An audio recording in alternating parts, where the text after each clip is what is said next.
I have a Springlock failure. Ah. Maybe not. I don't know, but I like the concept of the video. Let's watch it.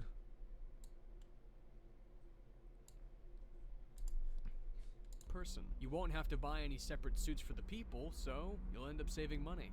Now, if only there was a drawback to this. In case of a Springlock failure, would you, or anybody for that matter, be able to survive? That's what I seek to answer in this video. It's a very weird character design for the channel, but it's cool. I guess it's cool. Flower man, flower boy. Let's take a look at the basics. The whole reason a human is able to wear a Springlock suit is the Springlock mechanisms that are wound up using a hand crank. This holds the animatronic parts back to allow room for a person to climb inside and effectively wear the suit. The Springlock suit has two forms, the animatronic mode, where the endoskeleton is in normal position, and the spring inside the Springlocks are decompressed, causing them to be loose. While the other form is the wearable suit mode, where the endoskeleton parts are held up against the sides of the suit, and the spring within the Springlocks are now compressed, making them tightened. Supposedly meant to hold the metal rods back from killing you. When the spring in the Springlock is compressed, it moves a rod backwards until locking into place, taking the animatronic parts that are attached along with it. This secures them against the inner sides of the suit and makes it effectively wearable. Effectively. If you're wearing a Springlock suit, the last thing you want to occur is the springs going from compressed to decompressed with no prompt. Whenever this happens, it is called a Springlock failure. Springlock failures can happen for a multitude of reasons. Try not to nudge or press against any of the spring locks inside the suit. Do not touch the spring locks at any time. Do not breathe on the spring locks, as moisture may loosen them and cause them to break loose. In the case that the spring locks There's so many caveats to this one thing. Please try to maneuver away from populated areas before bleeding out, as to not ruin the customer experience. I'd recommend that you keep the spring locks wound up. Your breathing and your heartbeat are causing them to come loose. Now, what truly happens in a Springlock failure? Instead of the hand crank being safely unwound and making all the Springlocks slowly decompress, the Springlocks either rapidly decompress in an uncontrolled fashion or the Springlocks actually end up completely breaking. This sudden change in state in the Springlock sends the metal rods and animatronic parts racing back into position, with enough force to puncture flesh, organs, and even bone. Oof. That's a terrible way to go. There are Springlocks all over the inside of one of these suits. And one would think that if only one of them were to trip, then you would be completely fine. Unfortunately, that is almost never the case. The sheer pain you feel during the first Springlock being decompressed will cause you to flinch or make a sudden movement. And during that movement, if you bump into something, say goodnight. This is what can cause a violent chain reaction. Any sort of sudden movement in the suit can cause the other Springlocks to come loose, especially if during that sudden movement you end up smacking into something. Some people might bring up how in the comic books, Dave shows how the Springlocks work. Whenever he sets off only one of them, all of the other ones don't activate. However, these suits have metal clamps on the inside and a fastener on the back. And apparently these suits use the clamps and rods to fuse the endoskeleton to the suit. In costume mode, the clamps are pulled back and you're able to fully climb inside. Also, none of the other Springlocks going off can be chalked up to him just kind of holding it there, not really shaking it around. The only reason the suit that Carlton was wearing actually spring-locked was because it smacked against the ground. Ultimately, the force of that makes the Springlocks go loose.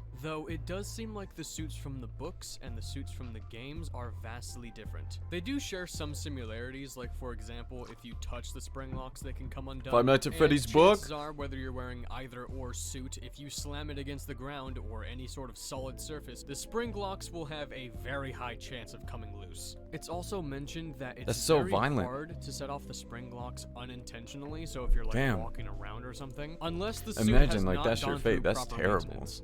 Now, with all of this in mind, you would think the chances of surviving such an event would be unachievable, but where'd my phone the go? main killer of the FNAF franchise Where did my phone has go? survived one of these before.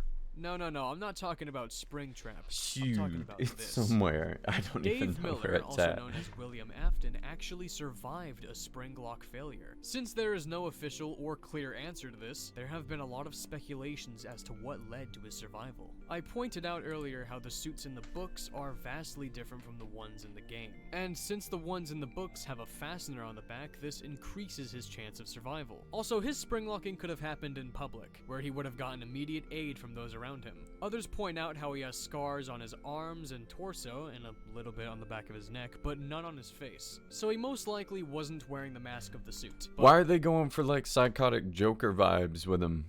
That William Afton But none of doesn't this fit is certain, that. Since his survival of this They made him like springlocking hot crazy is boy vaguely Joker. mentioned once in the book, and never again. Also, it's kind of a debate if the book's story is even canon to the game's story, because nothing's fucking easy. Well, if Dave Miller, or William Afton, was able to survive this, and you must be asking yourself, what does it feel like to be springlocked? Now, according to William Afton, at least from the book series, he says, From and the I book. quote, "If you trigger those spring locks, two things will happen. First, the locks themselves will snap right into you, making deep cuts all over your body. And a split second later, all the animatronic parts, all of the sharp steel and hard plastic will instantly be driven into your body. You will die, but it will be slow. You'll feel your organs punctured, the suit will grow wet with your blood, and you will know you're dying for long, long minutes. You'll try to scream, but you'll be unable to. Your vocal cords will be severed, and your lungs will fill with your own blood until you drown in it." Assuming none of Dang, the Scott, rods what are you cut writing? into your heart or vital organs, that means you don't die from blood loss or trauma, you die from drowning in your own blood. Holy shit. With all of this build up and information out of the He way, needs to I chill. believe it is finally time to answer the question. He's hyped Could over you this, I could tell. survive a spring lock failure? And the answer is, No. well, it depends. There are several different circumstances that can impact the situation and your survivability I think it's a no. rate. Like, I mean, I how think you old could is get the out of suit? it, Has but it gone through proper maintenance? Are the metal rods rusting away? Are you in public? What's your body type? Have you ever had any experience with these suits? Many questions that yield several different outcomes. Let's picture a scenario similar to William Afton in FNAF 3. You're a skinny guy inside the suit, in a locked room, alone. The building is leaking with water, the suit is old, and the spring locks are wet along with you breathing on them. And then suddenly, yeah, you're dead.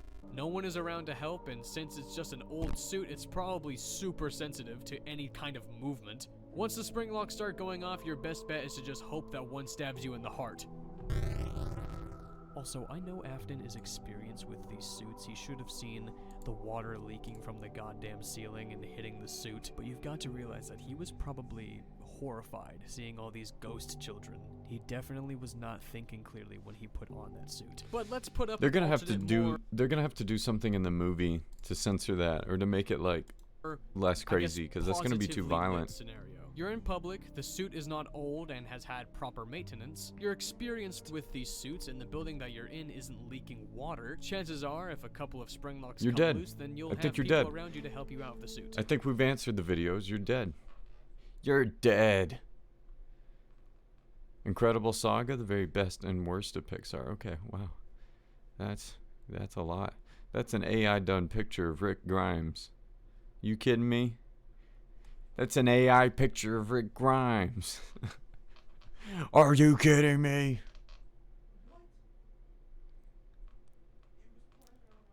Let's talk about a disturbing entity in... Whoa, what is this? Let's talk about a disturbing entity in Silent Hill that blurs the line between an angel and a demon.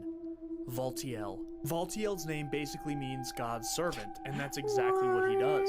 Throughout the entirety of Silent Hill 3, he follows Heather Mason everywhere, just watching and waiting. But what exactly is he waiting for? Remember, Valtiel is a being that serves God, and the antagonists in Silent Hill 3 are trying to resurrect God by using Heather Mason. So every time the player dies in Silent Hill 3, Valtiel drags Heather Mason off screen and revives her. And at the end of the game, when Heather Mason gets rid of the god growing inside of her, Valtiel steps in and forces the ritual to happen anyway, which births a disfigured version of God. There are also some Ooh. theories that Valtiel may be related to Pyramid Head in some Okay, very cool. So my pizza's going off. Look. What's up, Big Ed Lord? I see you're back. Hey. But my pizza's going off, right? I need a second. I'm gonna go eat pizza. I'm gonna go ride my bike. I'm gonna chill out. And then we'll be back on stream in a minute. So, I'll peace out. Much love. Catch y'all later.